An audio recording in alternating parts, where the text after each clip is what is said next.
খালেদা জিয়া ইন্ডিয়ার সাথে কিভাবে তিনি ডিল করছিলেন সেই প্রবলেমটা সেটা দেখি, তাইলে আমরা দেখবো যে বিকল্প নাই কাঁঠাল রানী আর খালেদা জিয়ার তফাৎটা কি। এখন যারা তরুণ আছেন বা চ্যাংড়া প্যাংড়া আছেন তারা কিন্তু এটা বোধহয় জানেন না যে খালেদা জিয়ার ওই সময় ইন্ডিয়াতে ওই সময় কিন্তু প্রচুর ব্যাটারি যেত বাংলাদেশের, রহিম আফরোজ পাঠাতো। তো ইন্ডিয়া বাংলাদেশে তৈরি ব্যাটারির উপরে সেই সময় অ্যান্টি ডাম্পিং শুল্ক আরোপ করছিল। তো খালেদা জিয়া কেস করে দিছিল এবং ইন্ডিয়া খালেদা জিয়ার উপরে প্রচুর বিলা হয়েছিল। হ্যাঁ, বিএনপির উপরে যে ইন্ডিয়া বিলা তার অন্যতম একটা প্রধান কারণ কিন্তু অনেকগুলোর মধ্যে এটা একটা। তো এইটার মূল্য কিন্তু খালেদা জিয়া এখনো দিচ্ছেন, তার পরিবার দিচ্ছে, তার দল দিচ্ছে। তাই এই ঘটনাটা আমাদের বিশদভাবে জানা দরকার, তাই না? আসেন আমরা একটু দেখি। বাংলাদেশ থেকে ইন্ডিয়াতে ওই সময় 98-99 থেকে 2000-2001 সালের মধ্যে যে ব্যাটারি রপ্তানি এটা প্রায় 2.5 গুণ বৃদ্ধি পেয়ে $1.3 মিলিয়ন উন্নীত হয়। অনেক বাড়ছে, কিন্তু ওই অর্থে ভারতে বাংলাদেশের যে মোট রপ্তানি সেইটার 1000 ভাগের 2 ভাগও না। কিন্তু এটা বাংলাদেশের এই সামান্য রপ্তানির উপরে ভারত 2001 সালে অ্যান্টি ডাম্পিং শুল্ক আরোপ করে। তো 2001 থেকে 2002 সালে বাংলাদেশ থেকে ইন্ডিয়াতে ব্যাটারি রপ্তানি সম্পূর্ণভাবে বন্ধ হয়ে যায়। তো এই সিদ্ধান্ত কে নিয়েছিল?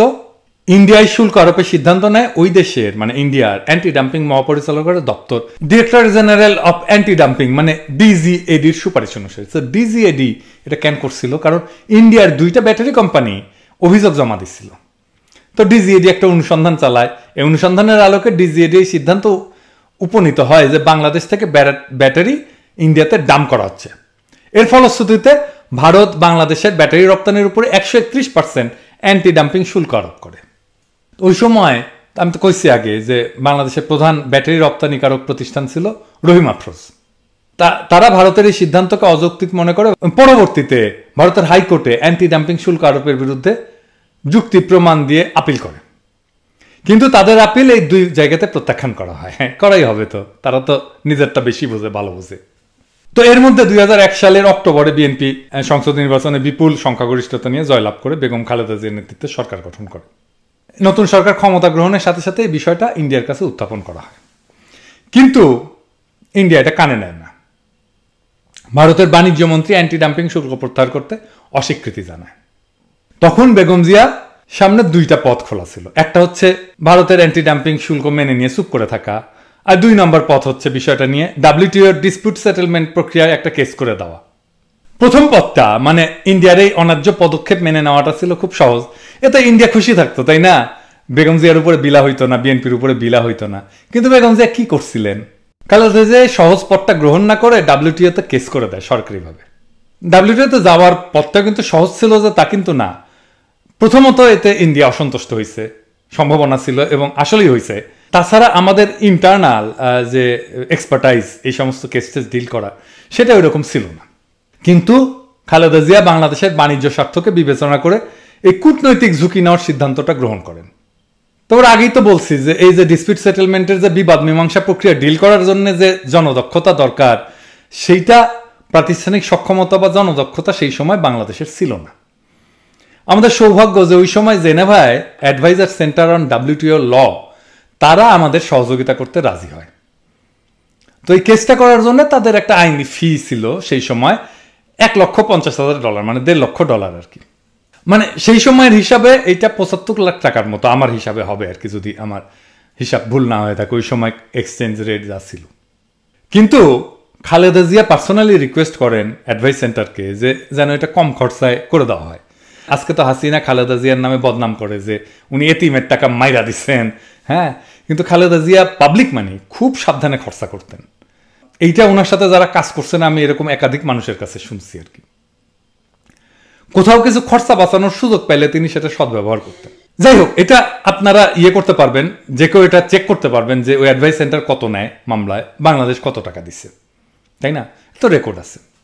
শেষ পর্যন্ত অ্যাডভাইস সেন্টার খালেদা জিয়ার রিকোয়েস্টটা নেয় এবং মাত্র $15,000 কেসটা করতে রাজি হয়। মানে সেই সময় $15,000 মানে ওই সময়ের আর কি 7.5 লাখ টাকা আর কি। তো যাই হোক, মানে 10 ভাগের 1 ভাগে কিছুই না। তো বাংলাদেশ তখন ইন্ডিয়ার অ্যান্টি ডাম্পিং সিদ্ধান্তের বিরুদ্ধে 5টা যুক্তি ডাব্লিউটিও এর কাছে পেশ করছিল। অল্প কথায় কই আর কি। 1 নাম্বার হচ্ছে যে ভারত শুল্ক আরোপের আগে যে অনুসন্ধান চালাইছিল সেটা ছিল ত্রুটিপূর্ণ। 2, ভারতে বাংলাদেশের ব্যাটারির রপ্তানির মূল্য এবং বাংলাদেশের বাজারে মূল্যের যে তফাৎ বা মার্জিন এটা সঠিকভাবে নির্ধারণ করা হয়নি। 3, ভারত তার প্রতিষ্ঠানগুলোর উপর যে ক্ষতি হয়েছে বলে দাবি করছে সেটা প্রমাণিত না। 4, বাংলাদেশের প্রতিষ্ঠানগুলো যে তথ্য দিছে ভারতের সিদ্ধান্ত গ্রহণের জন্য সেগুলো যথাযথভাবে আমলে নেওয়া হয়নি। এবং 5 নাম্বার, ভারত সব পক্ষকে এবং জনসাধারণকে সকল প্রাসঙ্গিক তথ্য দিতে ব্যর্থ হয়েছে। এইসব কারণের পরিপ্রেক্ষিতে বাংলাদেশ যুক্তি প্রদর্শন করে যে ইন্ডিয়া ডাব্লিউটিও এর অ্যান্টি ডাম্পিং চুক্তির বেশ কয়েকটি ধারার খেলাপ করছে এবং অপব্যবহার করছে। এই যে দেখেন, তো এই কেসে ইউরোপিয়ান ইউনিয়ন ছিল কেসের থার্ড পার্টি। তারা ডাব্লিউটিও এর যে প্রক্রিয়া সিস্টেম সে অনুযায়ী ইন্ডিয়াকে ডাকে, কনসালটেশনে ডাকে। হ্যাঁ, এই যে দেখেন, তারপরে কি হয়, ইন্ডিয়া জানতো বাংলাদেশের এই যুক্তিগুলো সঠিক, অকাট্য, এবং এই প্রক্রিয়ায় যদি তারা যায় তাহলে এটা একটা দীর্ঘমেয়াদী আইনি যুদ্ধে পরিণত হবে এবং শেষ পর্যন্ত ইন্ডিয়া হারবে, এটাতে যে তার কোনো সম্ভাবনা ছিল না। আন্তর্জাতিকভাবে হেয় হবে ইন্ডিয়া। তো তখন ইন্ডিয়া গুটি সুটি মেরে এসে কি করে জানেন, তারা তখন বাংলাদেশকে জানায় যে তারা অ্যান্টি ডাম্পিং শুল্ক তুলে নিতে রাজি আছে। কি মজা! তো সে কারণে তারা বাংলাদেশকে বলে যে ডাব্লিউটিও এর যে প্রক্রিয়াটা শুরু করছো না, ওইটা বন্ধ করো। তো এটা কিন্তু ছিল চালাকি। হ্যাঁ, এটা কিন্তু এরকম চালাকি করে, মানে বাংলাদেশ যদি ডাব্লিউটিও এর প্রক্রিয়া বন্ধ করতো তাহলে ইন্ডিয়ার জিন্দিগিতে আর শুল্ক তুলতো না। হ্যাঁ, ওই যে দামাল সিনেমার পরিচালক আছে না, ওই যে রায়হান রাফি, আমার ফোন করে কইছিল যে আমি ওই যে আমার সিনেমায় যে রাজাকারের কণ্ঠে নারায় তকবির দিচ্ছি ওইটা কিন্তু বদলাই দিব, আপনি একটু আপনার স্ট্যাটাসটা ডিলিট করে দেন। একদম ইন্ডিয়ান স্টাইল আর কি। আমি ডিলিট করে দিছি এবং তারপরে শেয়ার বদলায় নাই। খুব চমৎকার হিসাব আর কি, বুঝছাও। তো তার উত্তরে খালেদা জিয়া ইন্ডিয়াকে জানাইছিল কি জানেন, আমার ওইটা ফলো করা উচিত ছিল। উনি বলছিলেন যে ইন্ডিয়া যদি সরকারিভাবে অ্যান্টি ডাম্পিং শুল্ক তুলে নেওয়ার ঘোষণা দেয় তবেই কেবল বাংলাদেশ ডাব্লিউটিওর আইনি প্রক্রিয়া সমাপ্তি টানবে এবং ইন্ডিয়াকে বাংলাদেশের অবস্থান মাইনে নিতে বাধ্য হইতে হয়। 2005 সালের 4 জানুয়ারি ভারত কাস্টম নোটিফিকেশন 1/2005 জারি করে এই অ্যান্টি ডাম্পিং শুল্ক চূড়ান্তভাবে বাতিল করে। এরপরে বাংলাদেশ এবং ভারত উভয় পক্ষই ডাব্লিউটিওকে জানায় যে তারা একটা সমাধানে উপনীত হয়েছে, তারা নেগোসিয়েট করে ফেলছে। এর ফলশ্রুতিতে 2006 সালের 20 ফেব্রুয়ারি ডাব্লিউটিওর এই আইনি প্রক্রিয়া টার্মিনেট করা হয়। বাংলাদেশের অর্থনৈতিক এবং বাণিজ্যিক স্বার্থ অক্ষুণ্ণ রাখতে বেগম জিয়ার সরকার আন্তর্জাতিকভাবে যে পদক্ষেপটা নিছিলেন তার জন্য প্রয়োজন ছিল কি? প্রয়োজন ছিল সাহস, অসীম সাহস, প্রচণ্ড দৃঢ়তা এবং অকৃত্রিম দেশপ্রেম। এই কঠিন পরীক্ষায় তারা অত্যন্ত কৃতিত্বের সাথে, সাফল্যের সাথে মাথা উঁচু করে উত্তীর্ণ হয়েছিলেন এবং আমাদের কূটনৈতিক এবং অর্থনৈতিক ইতিহাসে এই অর্জন সবসময় স্বর্ণাক্ষরে লেখা থাকবে। আর অন্যদিকে কি করছে দেখেন হাসিনা, 5 বছরের বেশি সময় ধরে ইন্ডিয়া বাংলাদেশের পাটজাত পণ্যের উপরে অন্যায়ভাবে অ্যান্টি ডাম্পিং শুল্ক দিয়ে রাখছে এবং তার মেয়াদ এই মাসে বাড়াইছে আরো 5 বছর। ইন্ডিয়ার পাচাটা গোলাম এ নতজানু কাঁঠাল রানী হাসিনা ভারত সরকারকে মৃদু অনুরোধ করা ছাড়া আর কোনো কিছুই করে নাই, ওর নাকি বিকল্প নাই।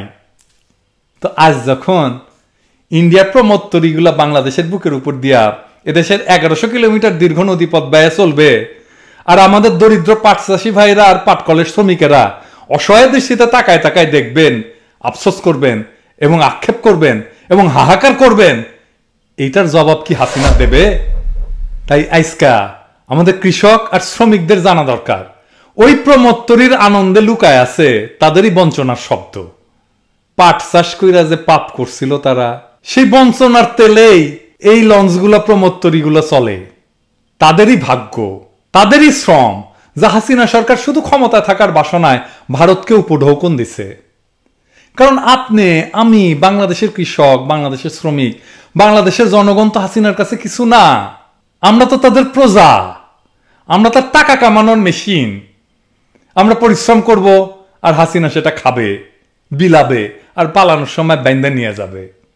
বেগম জিয়া আর ফ্যাসিস্ট কাঁঠাল রানীর মধ্যে কি তফাৎ জানতে চাইছিলেন না অনেকে? বুঝছাও তফাৎটা কি?